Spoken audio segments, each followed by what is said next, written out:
வாங்க உடுப்பி ஹோட்டல் சட்னி செய்வது எப்படின்னு பார்க்கலாங்க.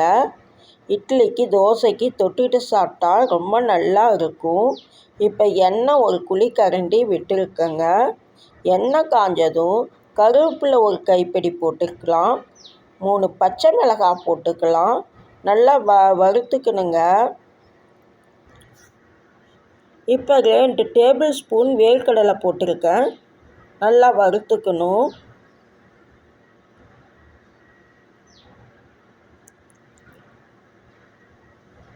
இப்போ 2 டேபிள் ஸ்பூன் பொட்டுக்கடலை போட்டிருக்கேன். நல்லா வறுத்துக்கணும். வறுத்தது நல்லா ஆற வச்சிடணுங்க. ஆற வச்சு மிக்சியில் போட்டுக்கலாம்.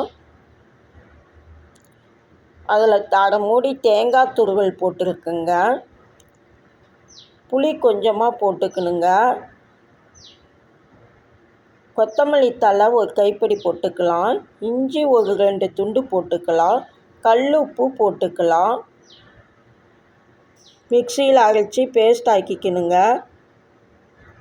ஒரு கிண்ணத்தில் விட்டுக்கலாங்க சட்னியை, அரைச்ச சட்னியை.